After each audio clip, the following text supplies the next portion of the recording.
Magandang umaga po. Ito po yung ating nililinisan. Pinagtam na natin ang gabay. At lalagyan po natin naman ng luyang dilaw, yung turmeric. Habang may nagbabangbanga po doon, ay sinabayan po natin ang pagtatabas. Gunagunang wala pong ginagawa ay sinasamantala po pagkakataon. Saka po napakaganda ng panahon, hindi na masyadong mainit ngayon dito sa amin. Kasi nga po ay nakaulan na. Ay, nagamit kong pantabas pantabtab. Ganda dito, turmeric, kuha na. Mag-aspal lupa.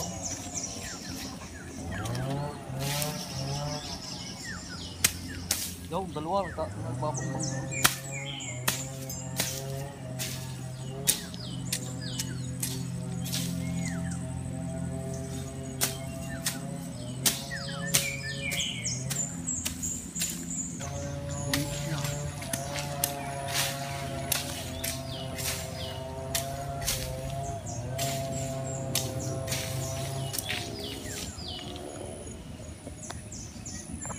Palibot na puno ng ubi yan, lahat ng puno. Nilagyan po natin lahat ng ubi.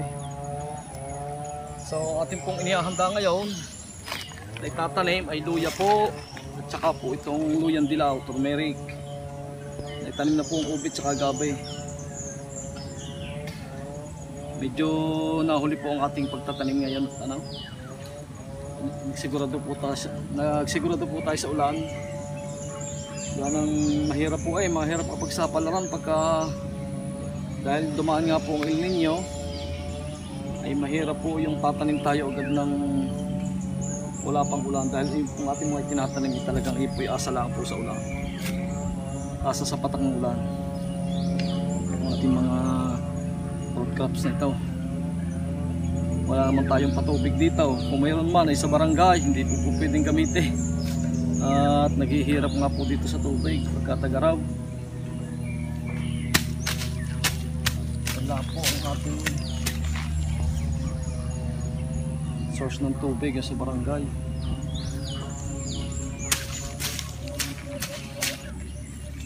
Pati mo, ito dati tinanong ko ng gabay.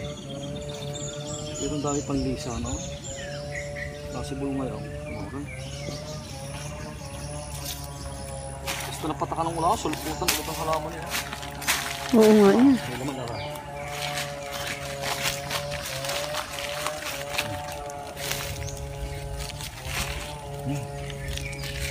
Wala. Bago pa. Yan, mga naghahanap nga po ng mga pungapaw. Diba, patakataon niya. Dalawa o pa isa. Yan, dalawa. Isa. Elephant putyam. Ay, palaos na. Mga ngamoy na ito. Ito pong ganito pong apaw na bulaklak. Pagka po ay palaos na, masangsang po ang amoy niyan. Parang patay na hayaw pong amoy. Hindi katulad nung parang kahoy na yun pagka nabulok ay walang amoy yun. At saka yun nagugulay yun, parang talong. Pwede pang gata, pwede pang prito. Pero hindi ko pa nasusubukan. Nakikita ko lang doon sa ibang lugar. Hindi ko pa natitikman ang lasa ng pungapong. May nakikita lang ako na nakain yan. Kaya sabi ko ba, edible pa lang pungapong. Ay, ang papaya nagpamihinog. Kaming dagsa. Unahin nga po dagsa na. Hindi na rin ito sa kulit. Ito natin yung nabangbang kahapon. Hindi na ang lagi mo. Anong tatanim dito? Luya. Bali, 3 partida ito. 1, 2, 3. Depende, pagka halimbawang marami makakuha natin binhi. Iwanan niyo isang iyon. Konti ini. Yun pa, tutuloy ngayon. Tutuloy pa. Hanggang hapon pa rin sa kanila. Ang ganda wala ang itim na lupa. Dahil pong ubi kong mga tanim. Yaw.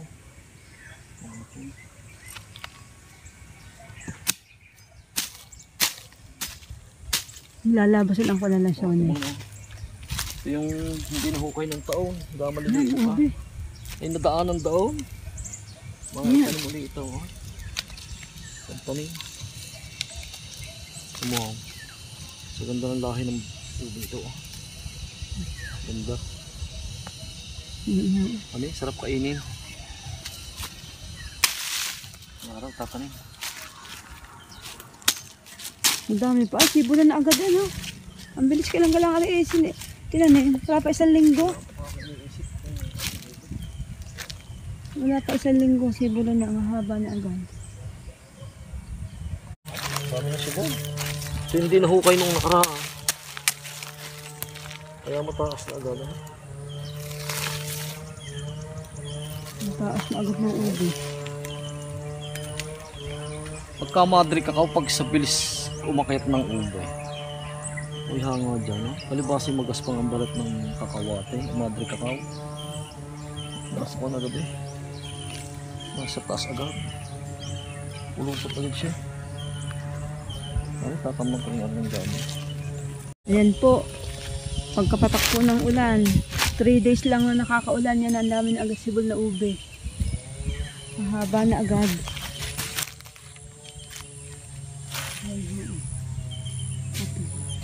Nagsibol na agad. Ayan, oh. Konting oras pa lang tinanim. Nagsibol na agad. Ayan. Halos lahat ng tinanim ay may sibol. Ayan. Ayan na agad.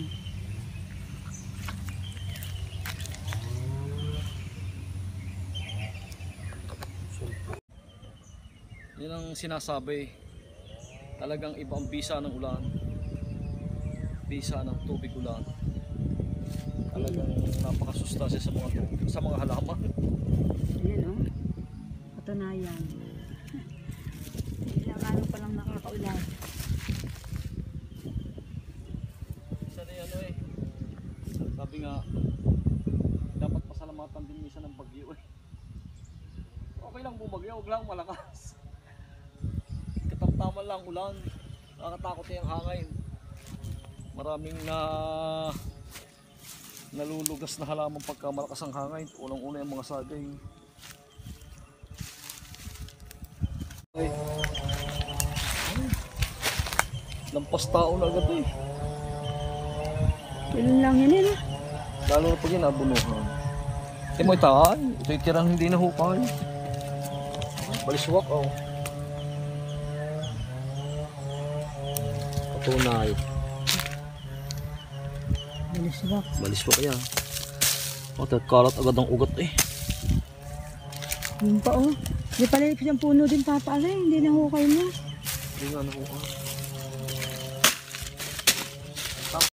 Yan, kahapon nga po kami galing ni Kabihera doon sa kaibigan nating nursery. At saka po yung nagtitinda ng mga agri-supply at tayo nga po yung umorder ng papayang red lady. Dito naman po natin ilalagay. Bali ilang nga? 70 piraso. Itong po. Dahil medyo sikip na nga po ito kaya 70 piraso lang po ating order. Gusto ko isisingit lang natin dito sa mga hawan kung tawagin, yung walang nakasagabal, yun ang gusto ng papaya. Papayang red lady. Dahil lang nga po doon sa farm nagtanim tayo, eh talaga pong kahit nga po medyo napabayaan natin, napakinabangan pa din eh. Tsaka po talagang nabibiling maigi ang papaya.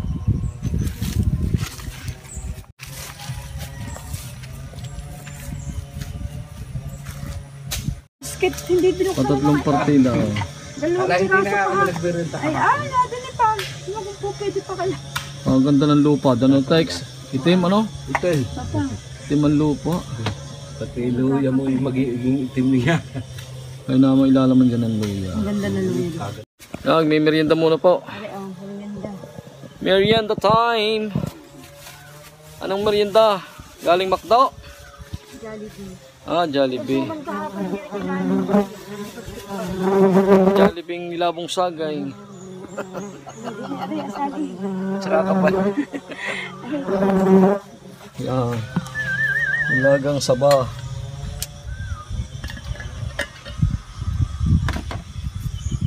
Tsaka po kape. Kaping barako gaya. Hindi. Sila nagtimpla na rin.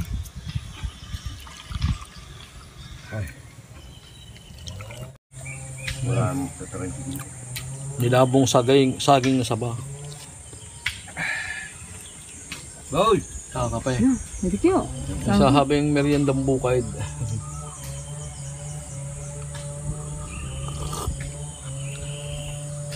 Magaling arit, walang kolesterol.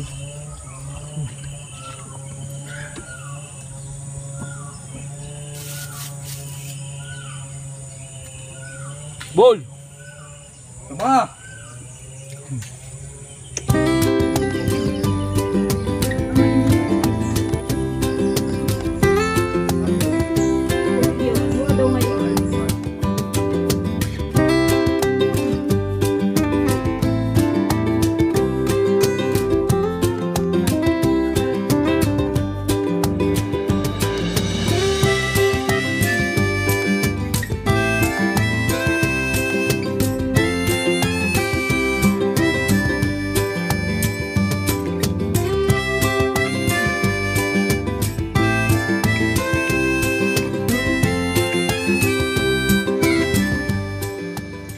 So yun po, yan po muna ang ganap dito sa ating Arindo.